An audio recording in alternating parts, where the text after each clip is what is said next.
It's more than the driver. It's more than the car. For Lotus F1 team, the winning edge starts with the cloud, powered by Microsoft Dynamics, Azure, and Office 365.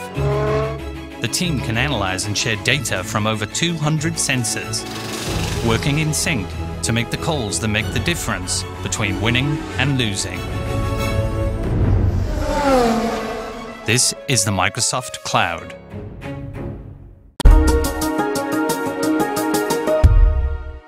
On this episode of ZDNet Cloud TV, we welcome Michael Warlow, the Research Director at global analyst firm Gartner.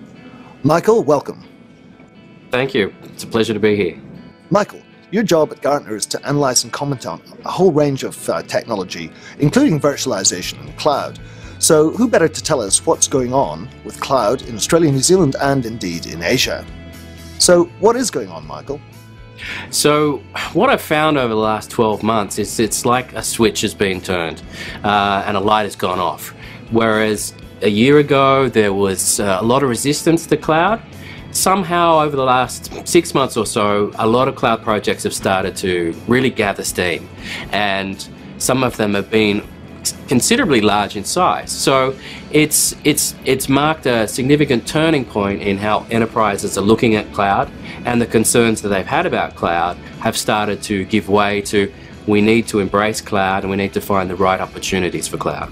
In the Australian market, there is often a trend where we'll almost be resistant, almost to the point of denial about a new technology, and that can continue for some time, and then it can just change like this. I think one of the things that has made that change, though, has been the entry of some of the larger global players into the local market.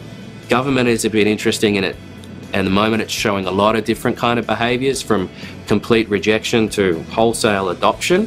But in general, the level of uptake in banking and government has so far been less than in other industries. So the industries where IT isn't going to be a core competency, or they can't invest as much. So great examples there are the services industries. Retail has generally, I've seen in some of the research that I've done globally. And so it's some of these industries that are not the typical big spenders on IT that can get some better advantage by moving that to cloud. You take China, for example, the number one and number two priorities in our Gartner 2014 CIO study were cloud and then infrastructure and data center. So they're spending on both, which is interesting. Australia, on the other hand, a more mature market, probably more saturated. Cloud's still quite high, number three, but infrastructure and data center is a lot lower. So there's disparity across the region, there's disparity by size of organization as well. And even within industry, where government, for example, we've seen some government mandate the use of cloud, and others that have totally blocked the use of cloud. Well, definitely there's a lot of interest in China. Number one priority for them, which is the highest of any country in the world in our global study. What else am I seeing? So definitely in some of the more advanced North Asian countries, like Taiwan, Hong Kong being quite prevalent. Japan's a little bit slower on the uptake, but there are some definite Japan-specific examples. And we're also seeing some adoption, but less so in Southeast Asia. Michael, of the businesses that are moving ahead with cloud, what sort of business objectives are they putting up in the business cases that they're taking to the boards? Not always are they actually putting a business case together. I think one of the big dangers that can happen is falling into cloud, starting a small project that becomes larger in scale, and then the proper due diligence is never done. But on the other end of the spectrum, you have clear-cut business cases that see cloud as not so much around saving money, which is still kind of the jury's out on whether cloud will save money. It will certainly save and improve agility, but the opportunity for savvy adopters of cloud is maybe it can help us make money. What are you seeing as the really hot use cases for cloud right now? The sorts of cloud capabilities that you think every business needs to have? I'm not sure I could say that every organization should be using cloud. They need to go through a process, and the process they need to go through starts with looking at what the risks are and then what the costs of mitigating those risks are. If they do that, then they can usually find good opportunities. And test and dev is an easy one, as I just mentioned, because it has a low risk factor to it, but it also has some significant demands around scalability that come along with it.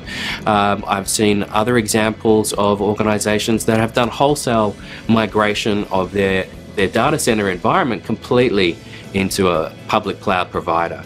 And of course as well, we shouldn't forget software as a service, where there's a lot of applications, discrete applications, that are better off handled by a third party. One of the classic examples of an industry that's embraced cloud wholeheartedly is the gaming industry.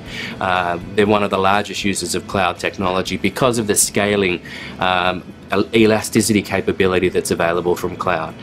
Digital media has been another industry that's embraced it as media companies. So very compute intensive applications. More generally, some of the cases have been around disaster recovery, and the classic is around test and development. In the most recent Gartner Magic Quadrant for Infrastructure as a Service, it was interesting to see a couple of clear leaders in Amazon Web Services and Microsoft, and then a whole gaggle of 5, I think, in the second quadrant. If you were doing this purely for Australian cloud service providers, Michael, which ones would you include? There is a range of local providers, and in a lot of cases they may be worth looking at, particularly for an Australian business that wants to make sure all of their jurisdictional and legal regulatory eggs are in one basket. That may also suit some larger organisations that have regulatory controls around them. So companies like Zetagrid or Macquarie Telecom or a range of others do exist to serve the local market, and to also serve some of the more remote cities as well, where there is still latency and performance issues, so Darwin and Perth being kind of classic examples there.